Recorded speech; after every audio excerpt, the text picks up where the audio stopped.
Welcome back to Retro Rebound. In today's video,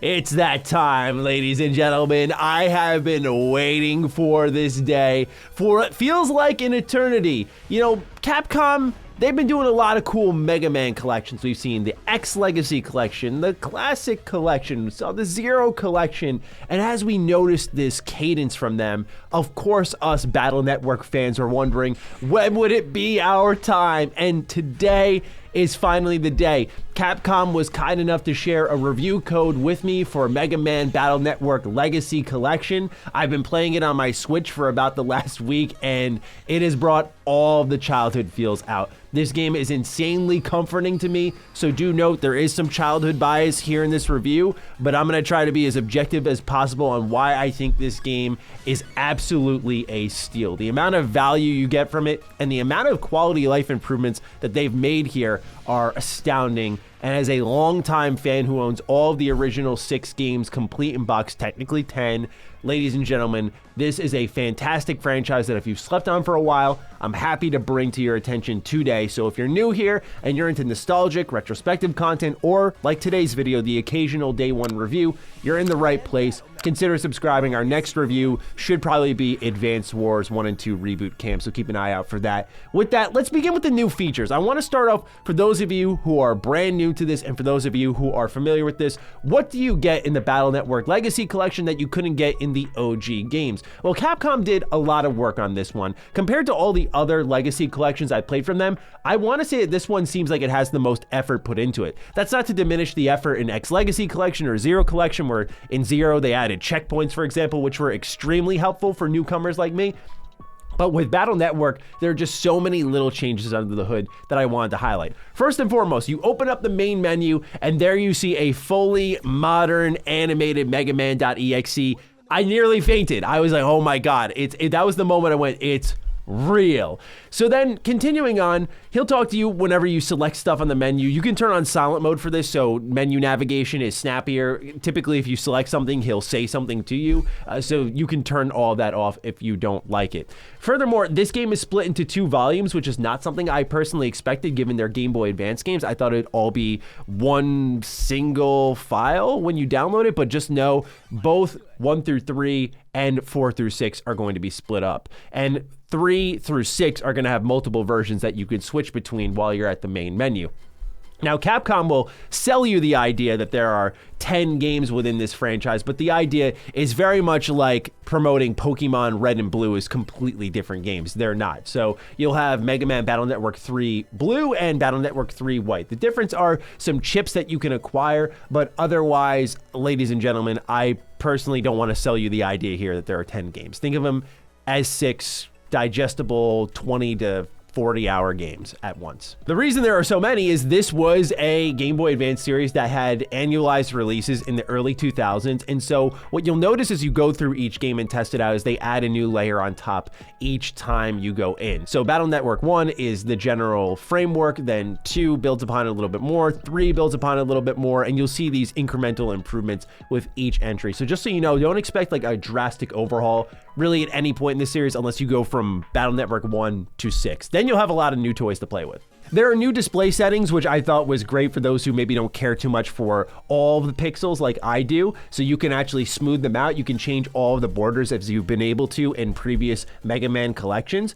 There's a gallery that you can view the trophies, artwork, download chips, music players, and mystery data, and you can actually even change any of the tracks to the main menu music. So I used the internet theme from Battle Network 2 as my main menu theme, and I thought that was really awesome.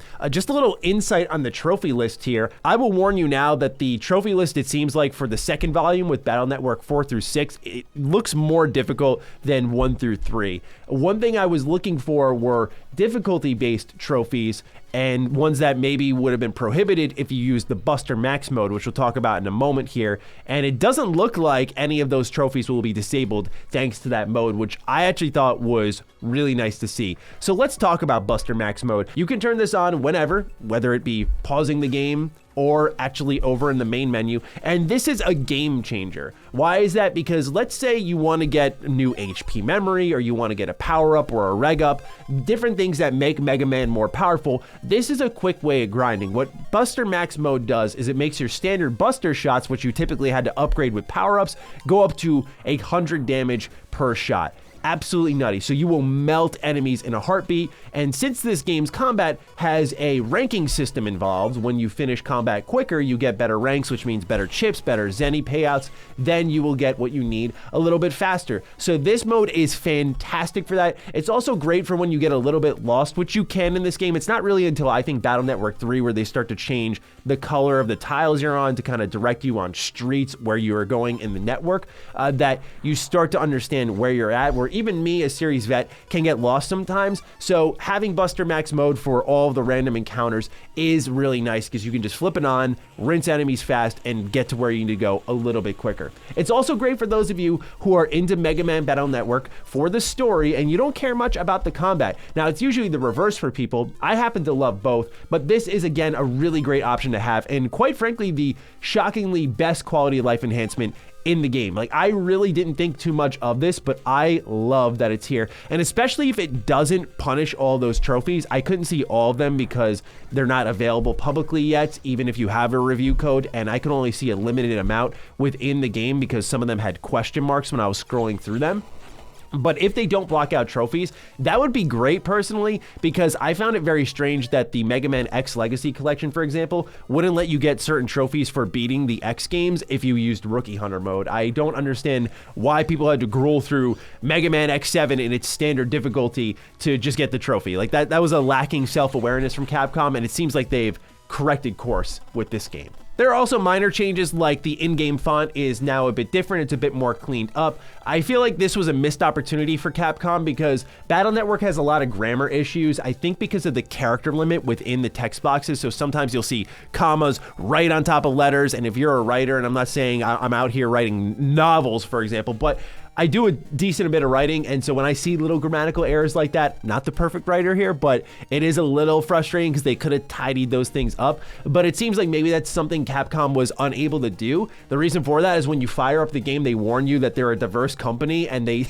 that some things are a product of the time period it launched in. So yeah, Battle Network was an early 2000s game, and it seemingly is showing to be a time period no one could survive because we're protecting ourselves from it so much. But yeah, watch out. The E10 Plus game may offend you a little bit. Another key addition to this game that is another game changer, I think, for balancing is they added download and patch chips. So previously these were items that were only acquired in Japan.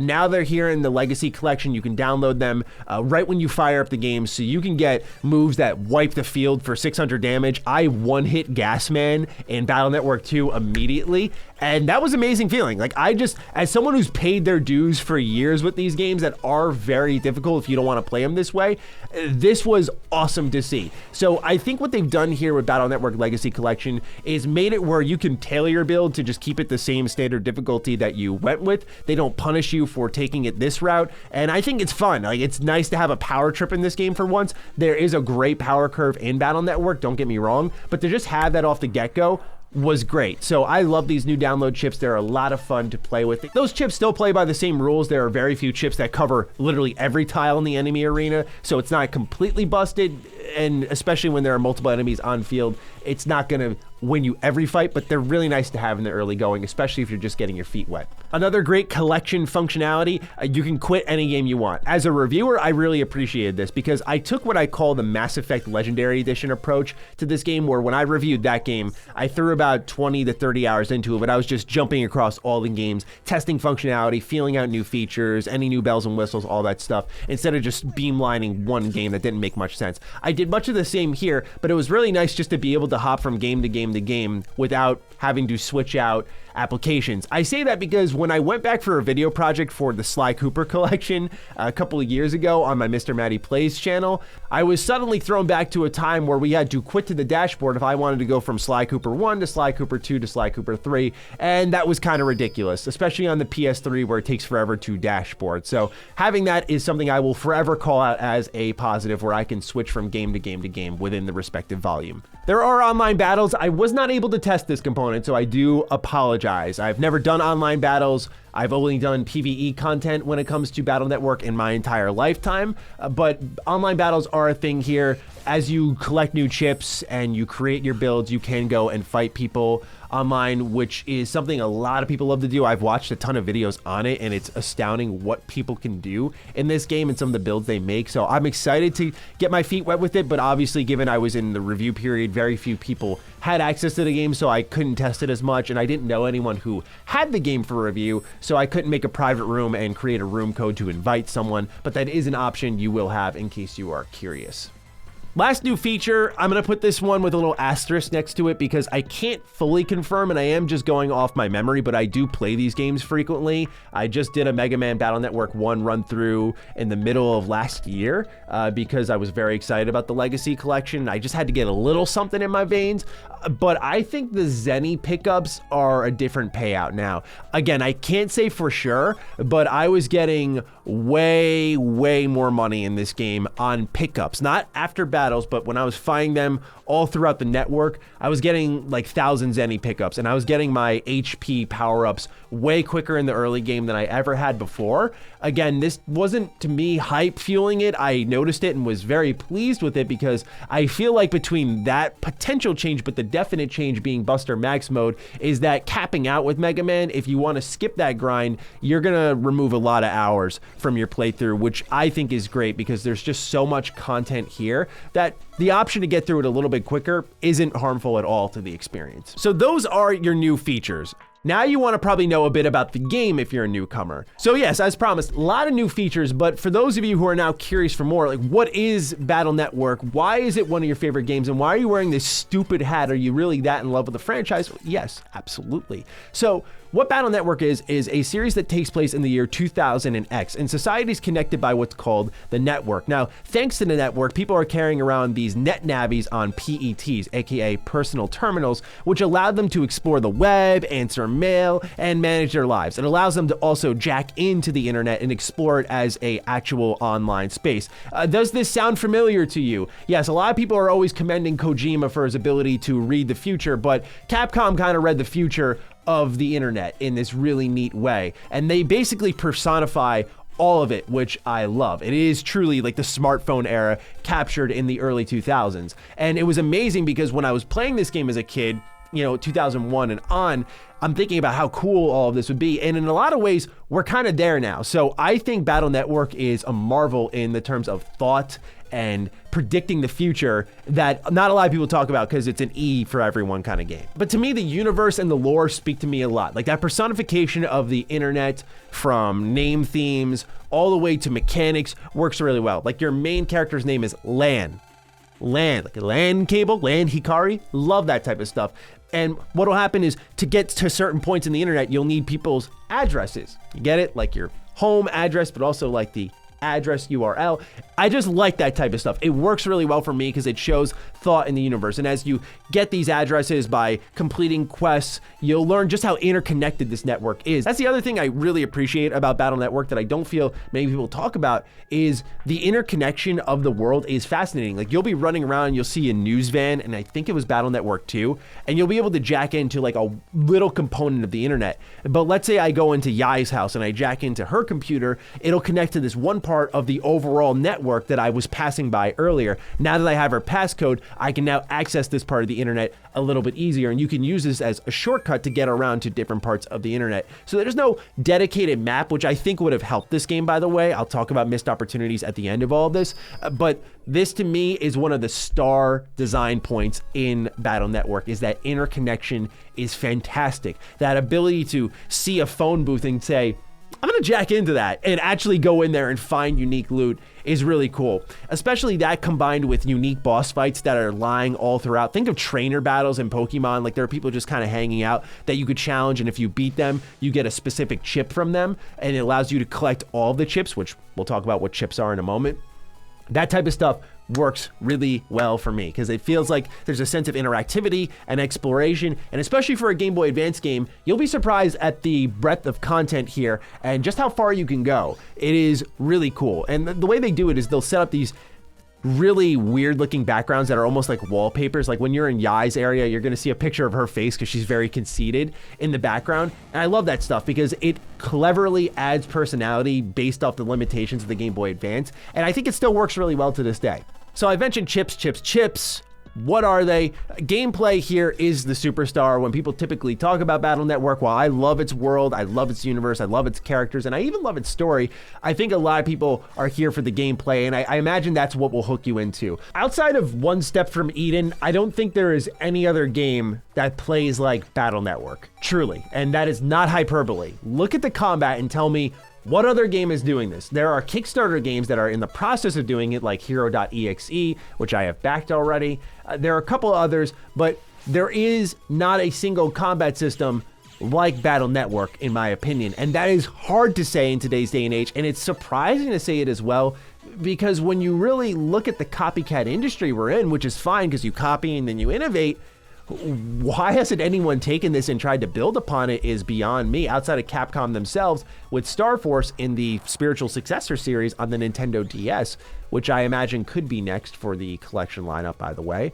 But really, the gameplay here is a mixture of action and turn-based. So what will happen is a turn will start and you'll select a number of chips. Now these chips are your abilities, whether it's your sword, your buster, your cannon, and many other that you're gonna find in the world. Think of them like your deck, and your deck is composed of cards. Now these cards are in separate families, right? So you'll have little letters identifying what these cards are a family of, like A, B, C, and so on, and you'll be able to mix and match them. So you want the most cohesion with your letters, because what that means is that you'll be able to pile in more per turn and do more damage per turn. If you have pretty much one of every letter in the alphabet, A, B, C, D, E, F, G, and so on and so forth, that's gonna spread a lot of your chips thin, and you'll be doing diminishing damage over time because you're gonna be able to pull out one chip worth of damage, and then after that, it's like, okay, well, I gotta wait for my next turn, because once you use up all your chips, now it's time to really fire off the buster a lot. And then once that bar at the top fills, then you can restore your chips. And so it keeps going. But what happens is you're gonna be navigating these tiles in the meantime. And there are gonna be attacks that are gonna brush you back. There are gonna be attacks that crack those tiles, and if you step on them, you can fall through. It'll start to remove and limit your mobility. Enemies can steal tiles, or you can steal tiles back and start to take up more ground, giving yourself more space to move. Every enemy has attacks that may go in rows or diagonal, and it becomes a dodging game. There's a lot of skill in this turn-based game. It's a lot about timing more than anything, and I love it. It is so satisfying, especially because you're working against the clock, where when you do really well and you take out enemies quick, there's nothing better than lining up like 3 cannon shots in a row and getting that S rank immediately. It feels incredible. But on top of that, it just lets you get really big brain with your builds. And that's the fun part, is that Battle Network is for all age groups, in my opinion. While the writing may be a little for the younger audience, definitely the gameplay is not. In fact, I think most of the younger audience would fall off, because the gameplay, you really got to think about your build. You really have to be conscious about what you're doing with your build, because you need to be prepared for some of these boss fights. That's why I don't think the addition of the patch chips and the download chips are that bad, because some of these bosses are tough as nails, and I love that about this game. I love that the bosses are tough, but also the dungeons just have a lot of personality too. Like usually they have quirks, such as using ice blocks to delete fire that's happening inside the oven program. Like I know that all sounds ridiculous, but that's what Battle Network is. Everything is connected to the network, whether it's your oven, your thermostat, your TV remote, all of it's connected to the network, and I think that type of stuff is great. So it's a fantastic package. What's wrong with it then, you may be asking? I think it's more a story of missed opportunities with this re-release rather than it being bad, if that makes sense. Because, for example, instead of having a chip being dedicated to escaping like it is in Battle Network 1, a pretty smart quality of life enhancement would be able to just have a dedicated escape button, which I believe they eventually add in. But for some of those earlier entries, I think this would have been nice to have. And I found it to be one of those missed opportunities, because sometimes, especially in the later games when you're fighting and you're low on health and you have to wait for a chip to heal you, or you have to have a sub chip that you can just use as, think of it like your item, like a potion in your inventory, you can heal that way. That type of stuff is great, but at times this game can be really tough. And that's where Buster Max mode is nice to have, because you may get caught and go, well, I need to get out of here. I don't have anything to heal with and I can't escape. So that type of stuff does help you work around it, but just a dedicated overall escape would have been nice. I also think for newcomers, chip illustrations would have been great for when you loot something. So you'll find an item and it'll say you found CHPSWRD, which would be like chip sword F. And people are going to look at that and go, what does that mean? And it's not until you go into your folder, into your chips, and you see in your bag that, oh, okay, it's the thing I looted. But when you start getting more and more and more, you have to filter through it, find it, and go, okay, I think that's it. And even as someone who's been doing this for a while, like, I'm used to it, but it's something that I feel reviewers can easily look over because we are used to it. I think for newcomers, it would have been nice to put an illustration to it so they at least know the picture to look for, especially because the art in this game is a superstar. I didn't talk about it much, but I love the 16-bit art here in Mega Man Battle Network. The actual character sprites themselves look fantastic, especially I know that Capcom is appreciating that nice pixel art because they added the smoothing option as an alternative to turn off. I very much like that they didn't make it a forced thing to smooth it over. But also these illustrations on each of the chips are wonderful. I just love how much personality's in them, how much colors in them. They just define the series so much for me, because then you can buy them physically, which I actually have some at home. I should have brought them here with me. Again, cleaning up the errors would have been nice for the grammar, but more than anything, I think would have been appreciated as I was hopping from game to game to game was definitely skipping tutorials. I think that would have been nice to have too, because a lot of these tutorials are a good long-winded segment. Granted, you can fast forward through the dialogue, like eventually I was doing that in Battle Network 3, but for me personally, I would have loved to have the option of, hey, do you know this? Do you want to skip it? I feel like those obvious choices were kind of left over, but I think that goes back to what I said about the grammar, where I don't know if Capcom could really get into the guts of this game, which is why I'm not 100% certain on the Zenny pickups being changed, because I don't know if they could go in, if they couldn't change like the dialogue to be more inclusive, it seems like they were afraid it wasn't, then would they have changed or rebalanced any of the Zenny payouts? And I could just be thinking of it wrong. But overall, couple missed opportunities here, but should you buy Battle Network Legacy Collection? My answer is absolutely. It's a complete steal. There's a ton of content here, and it feels like finally I can just recommend this game. You know, there were some things you had to get over. It's a difficult game at times. It's an old game at times. It can be tough to navigate at times, but I feel like this collection does a lot of fixing on that front. It still is a little bit old school, but the music here is fantastic. The gameplay here is unlike anything you'll play. And also there's a heartwarming, comforting nature to the overall series to me, and I want you to experience that. I just think it's worth its every penny if you're open to this style of game, and especially if you love Mega Man and you want Mega Man in a new twist. This is what made me a Mega Man fan. So go ahead and check it out. I think you'll be very pleased with how well thought out this series is and all of the wrinkles they add in entry after entry. If you're an old school fan, they haven't done much to fix, like, say, Battle Network 1 feels kind of bare bones compared to Battle Network 6, but there is that steady curve that feels amazing. And I think once you fall in love with this gameplay system, you'll understand why so many of us have thrown tons of hours into it. So with that, ladies and gentlemen, that's my review of Mega Man Battle Network Legacy Collection. It feels like I've been waiting for this moment forever, and I'm so excited to get this game on PlayStation now and start hunting down the Platinum Trophy. It's just a love letter to this franchise. So with that, let me know what you think about Battle Network Legacy Collection. I'm looking forward to seeing your thoughts. Take great care of yourselves, and I will see you in the next Retro Rebound. Peace out.